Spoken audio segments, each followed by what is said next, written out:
Assalamualaikum warahmatullahi wabarakatuh. Perkenalkan, nama saya Anissa Najwa Lutfia dari kelas X5A.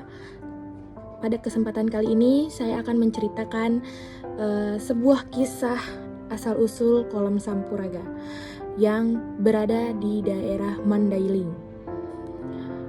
Dahulu kala di daerah Padang Lawas Utara ada seorang pemuda yang bernama Sampuraga. Ia dan ibunya bekerja sebagai buruh tani. Pemilik ladang sangat menyukai mereka karena ia mempunyai sifat jujur dan rajin bekerja. Suatu hari, pemilik ladang berbincang dengan Sampuraga di depan teras rumahnya. "Sampuraga, kau adalah pemuda yang jujur dan rajin bekerja. Sayang sekali jika kau tetap bekerja sebagai buruh tani. Di daerah Mandailing, sebagian besar penduduknya bekerja sebagai pendulang emas. Lebih baik kau pergi mencari peruntungan di sana. Siapa tahu kau berhasil," ujar sang pemilik ladang. Sampuraga merenung. Ia ingin sekali mengadu nasib agar kehidupannya lebih baik lagi. Dengan cara itu, ia bisa membahagiakan ibunya. Sesampainya di rumah, Sampuraga menyampaikan keinginannya kepada ibunya. "Pergilah anakku, jika kau memang ingin mengubah nasibmu. Ibu minta maaf, karena ibu belum bisa membahagiakanmu selama ini," kata ibunya dengan sedih. Sang ibu khawatir karena tidak bisa bertemu Sampuraga lagi, melihat dirinya yang menua. Namun, ia tetap merelakan putranya pergi. "Terima kasih, Bu. Aku berjanji, aku akan kembali dan menjemput ibu jika berhasil nanti," ujar Sampuraga kepada ibunya. Keesokan harinya, Sampuraga memulai perjalanan. Ia melepas lelah di sebuah desa yang bernama Pidoli Lombang. Kemudian ia sampai di desa Sirambas yang dipimpin oleh Raja Silanjang. Di desa tersebut, Sampuraga bekerja dengan Raja Silanjang yang memiliki usaha dagang yang besar. Pemuda itu bekerja dengan rajin dan jujur. Melihat sifat baik Sampuraga, lama-kelamaan Raja Silanjang sangat percaya kepada Sampuraga. Ia memberikan usahanya kepada Sampuraga untuk dikelola. Usaha Sampuraga semakin berkembang.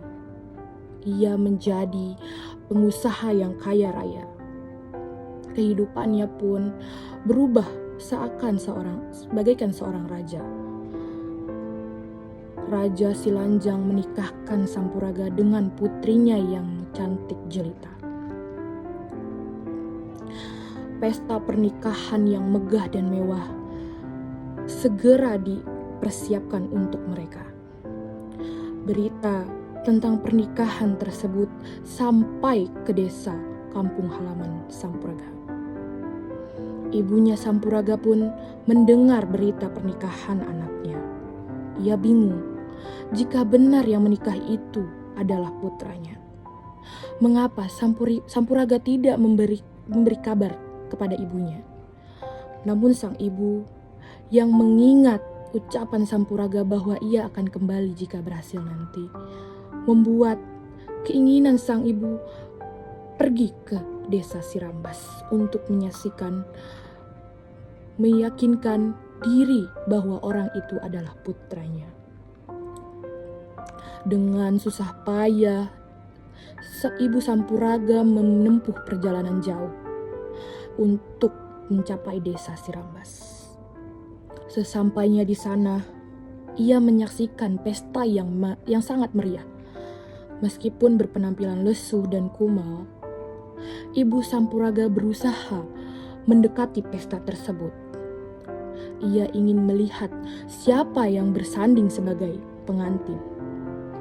Betapa bahagianya ketika ia melihat yang dilihatnya adalah sang putranya. "Sampuraga!" ujar teriak ibunya. Semua orang melihatnya dengan pandangan heran. "Ini ibu datang, Nak!" teriak sang ibu lagi.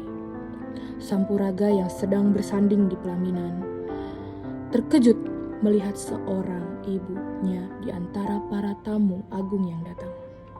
Penampilan ibunya yang lusuh, seketika timbul rasa malu untuk mengakui ibunya. "Siapa kau? Berani mengacaukan pestaku?" hardik Sampuraga. "Enak saja kau mengaku-ngaku sebagai ibuku.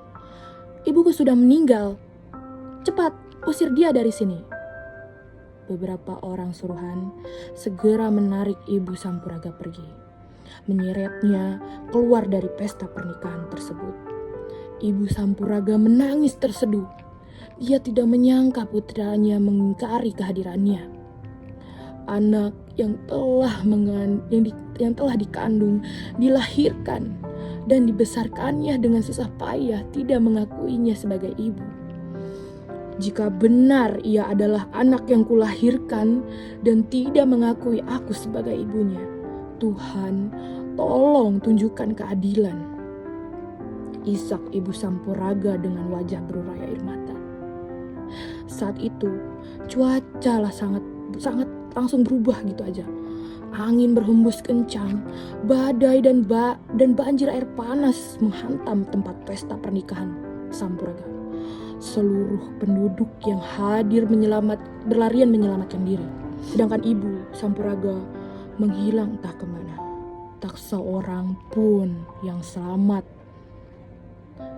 termasuk Sampuraga dan istrinya. Banjir dahsyat tersebut menyisakan sebuah kolam air panas di pesta pernikahan Sampuraga. Oleh masyarakat setempat, tempat tersebut dinamakan Kolam Sampuraga. Hingga kini Kolam Sampuraga menjadi salah satu tempat wisata di daerah Mandailing yang ramai dikunjungi orang. Sekian dari saya. Wassalamualaikum warahmatullahi wabarakatuh.